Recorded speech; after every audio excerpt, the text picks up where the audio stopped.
So my Dharma talk today is about how studying and practicing Buddhism is a little bit like learning a new language. A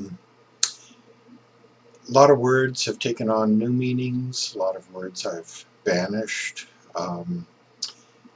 and there's actually a theory called linguistic relativity that the language you have controls to some degree the thoughts that you have, and therefore different cultures with different languages actually think differently.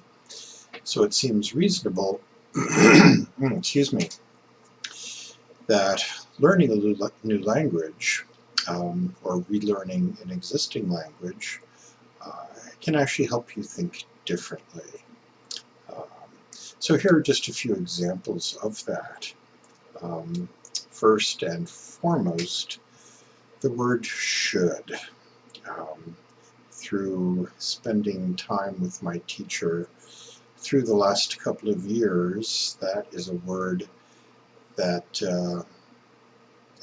I think I've fairly well banished from my vocabulary.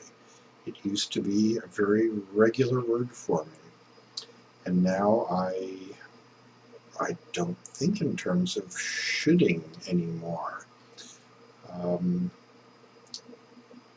It kind of takes the pressure off if you kind of release yourself from you should do this and should do that and should have done this and I should do this in the future, I should do this now. It causes a lot of stress, and to just take that word should out of your vocabulary is actually rather liberating. So, but it's a difficult one. It's a word that comes to us so easily. And that's perhaps where a little mindfulness comes in. Catching yourself as you say should and pausing at that. And when you catch yourself saying should, which is really just being mindful, stopping and saying, do I really want to be shoulding right now? So that was kind of a big one. Another big one are the words good and bad, right and wrong. That's something that was so firmly ingrained in me forever. It was very difficult for me to abandon these words without having some sort of substitute way of discerning one choice from another. And it was a bit like pulling teeth when I pressed my teacher for, well, what would substitute for that? Because if you really get non-dualistic about everything, everything's the same. And perhaps on some absolute or ultimate level that's true. But we do live day-to-day life, and we have to live on that level. And we need some sort of framework or some sort of perspective with which to choose, well, do I do this or do I do that? And I was finally able to extract from him a substitute for right and wrong, good or bad. And, in your day-to-day moments, you have choices really at every instant of the day. And choice can stem from compassion, contentment, and wisdom, or a choice can stem from anger, desire, or ignorance. And that works just as well as good and bad, except you've totally taken the judgment out of it. So instead of right or wrong, good or bad, which is, of course, extremely judgmental, going about your day thinking, does this stem from anger or compassion? Does this stem from contentment or greed? Is this a wise or foolish action that from which I have to choose? It kind of puts you in a place where you're just being completely non-judgmental. And even so, there's no wrong or right answer. It just, if you pick one option versus the other, the karma that you accrue with it follows accordingly. It just, there's no one better than the other. But just know that in every moment when you do choose an action, forget about the right or the wrong, the good or the bad. Just remember that whatever action you take, you also take upon yourself the resultant karma, which is another word that kind of takes on a whole new meaning. I'd always thought that karma was something that haunted you. You know, if something bad happens to you, oh, it must have been you were horrible in a previous lifetime. That seems to be a very popular conception of karma. But I've come to view that word completely differently, and kind of take it out of the past tense and bring it into really just the present, right into the moment. You know, again, at every moment of the day, you have to pick and choose from this, that, or the other. You have different paths you can choose at every instant. And the choices you make, along with them come the accompanying karma, which is not to say one is better than the other. It's just you get what you get. So choose accordingly. What else? Some words really just have taken on a different meaning. For example, suffering. When I started more seriously studying Buddhism, I kind of had this attitude that I really don't suffer, not in the way that I understood the word. Suffering is, you know, having to choose between feeding this child or that child, having to choose between rent and medicine. Very profound, deep, powerful, tragic situations or events. And that was my conception of suffering. And I'll freely admit that I live a very,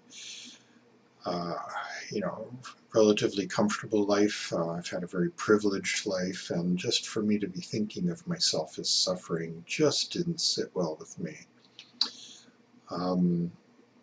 So the term suffering has taken on a completely different meaning, more akin to the word dukkha, that perhaps is better used in terms of, you know, Buddhist thought, which is more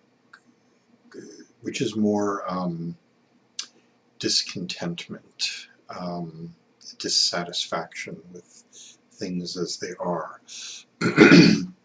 And that's something I certainly experience. And if that falls under the realm of suffering, then I guess I do suffer. But just the whole term suffering has taken on a completely different meaning and has given me a different insight, a different ability to, you know, to kind of feel what's going on inside of me. I mean, I kind of have always denied that I suffer, but now that that meaning of that word has changed, I do acknowledge discontentment and dissatisfaction, and I'm able to catch that better because I'm not in denial about it.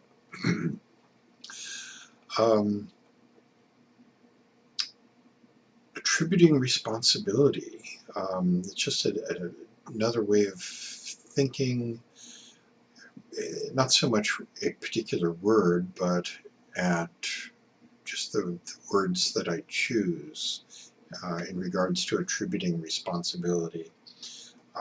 For example, previously I might have said, well, he made me feel like crap about such and such. That's one way to put it. But really, if you attribute the responsibility more skillfully, you would say, well, he did such and such, and I felt so and so about it, because really, I'm the one who brings on the negative feelings about it. I'm the one who reacts. He or whoever is the one who just does something. How I react to it is totally on me. So I've been more careful, choosing my words carefully. So again, a little bit of a linguistic gymnastics of choosing my words carefully. Another phrase that has taken on a completely different meaning is doing the right thing. That was something that was kind of core to my beliefs for many, many years, and I made some reference to that when I was talking with a nun friend of mine. She said something that kind of caught my attention. She said, doing the right thing for whom? And now that whole phrase has taken on a completely different meaning for me. And finally, just in terms of languages and how words take on different meanings, I've actually developed a little bit of an inner translator, because you certainly hear the words, it is, it isn't, it's real, it's unreal, it is, it's empty, and you hear these words in the same sentence, and it sounds like complete and utter gibberish and nonsense to say that something is, but it isn't. It's real, but it's unreal. Doesn't make a whole lot of sense. So I have a little bit of an inner translator. And whenever I hear the words doesn't exist, is unreal, is empty,